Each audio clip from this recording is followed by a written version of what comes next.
All right, let's follow a single drug molecule on its absolutely incredible, high-stakes journey through the human body. It's kind of like a road trip, you know? It's got superhighways, heavily guarded fortresses, and some very, very unexpected detours. So how does it all actually work? I mean, it really does feel like magic, doesn't it? You've got a headache, you pop a pill, and somehow that pill knows to go straight to your head. But it's not magic at all. It's this fascinating process of navigation and distribution. So let's trace its path, from the second it gets into your system, all the way to its final destination. Okay, so the very first step on any road trip is hitting the open road. And for our drug molecule, that road is the circulatory system. This is the body's ultimate superhighway. And, when you stop and think about the scale here, it's pretty wild. Your entire body, every single part of it, is serviced by just 5 liters of blood. That's a little more than a big jug of milk. And it's this tiny amount of liquid that carries a drug molecule to literally every corner of your body, from your brain all the way down to your toes. And we're not talking about a leisurely drive either. This highway is fast, incredibly fast. Your heart pumps about 5.5 liters of blood every single minute. Think about that. Your entire blood supply gets circulated through your body roughly once every 60 seconds. So as soon as our drug molecule hits the bloodstream, boom, it's whisked away at incredible speed. So our little molecule is zipping through the bloodstream. But what good is that if it just stays on the highway? To actually do its job, it has to find the right exit ramp. It needs to get off the superhighway and into the local neighborhoods, which, in this case, are your tissues. And here we can see exactly how that happens. These massive blood superhighways, they branch off into these tiny little local roads called capillaries. Their walls are so thin and porous that our drug molecule can basically just slip right through the gaps, moving from inside the blood vessel into the fluid that's all around your cells. So you might be asking, how does it know where to get off? Well, mostly it's through a process called passive diffusion.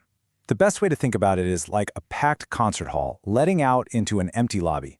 People just naturally spread out, right? It's the exact same for drug molecules. They just move from the crowded bloodstream into the less crowded tissues, all on their own. No special pass needed. Okay, but here's where the journey starts to get a little tricky. Not all destinations are equally easy to get to. Some organs are like these bustling city centers with express lanes going right to them, while others are more like exclusive, gated communities with some serious security.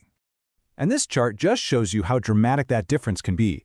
Just take a look at the kidneys. They're like Grand Central Station, getting this massive amount of blood flow, so drugs can get there super fast. The brain gets a decent amount, but then look at fat tissue. It's like a quiet country back road with almost no traffic at all. So where a drug is headed makes a huge difference in how quickly it can possibly get there. So this all means you can get 2 totally different kinds of traffic jams. On one hand, you have what's called perfusion limited. That's when the delivery truck, the blood flow, is just really slow, like it's trying to get to that fatty tissue. The road is clear, but the truck is slow. On the other hand, you can have a diffusion-limited jam. This is where the delivery truck is fast, but the road itself, the cell membrane, is really hard to cross.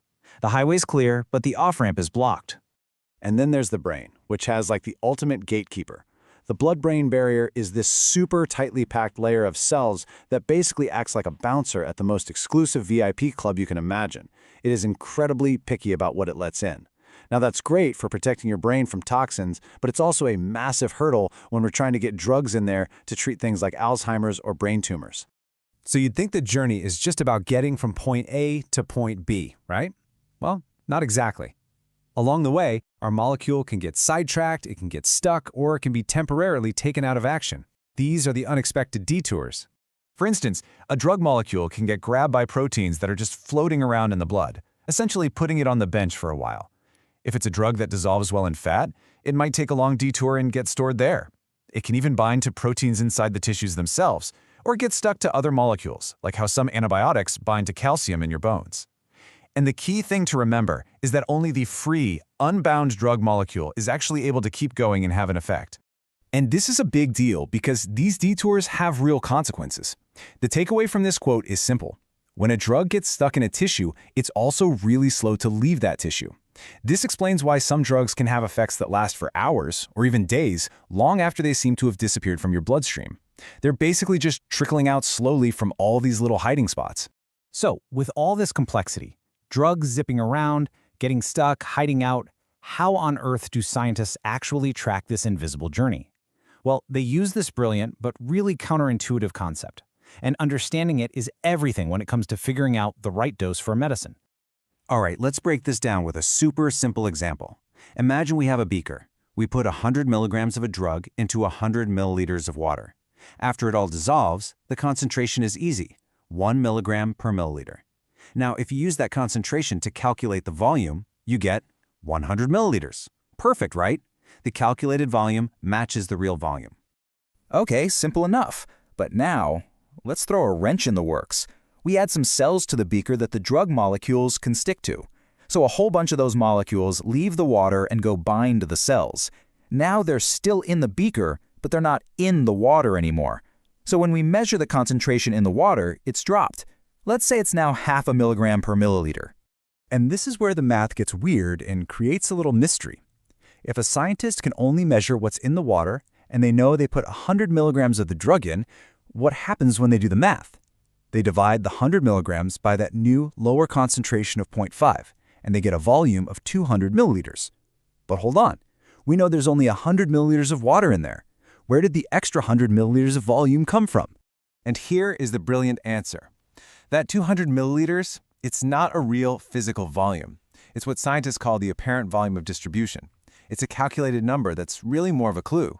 A large apparent volume is a dead giveaway that the drug isn't just staying in the blood, it's hiding out everywhere else, deep in the tissues. The bigger that apparent volume is, the more it tells you the drug prefers the tissues over the blood. So let's just recap that logic, because it's so clever. The more a drug leaves the blood to go hang out in the tissues, the lower the concentration in the blood gets. That drop in concentration is what makes the calculated apparent volume get bigger. So that big number becomes the key signal that tells scientists the drug has spread far and wide throughout the body. It's a really ingenious way to map a process you can't even see. All of this science that lets us map this crazy journey, it leads to a really cool thought for the future, doesn't it? Now that we can map the trip, what if we could actually give our drug molecules a GPS? Could we guide them directly to where they need to go and help them avoid all those detours and gatekeepers along the way?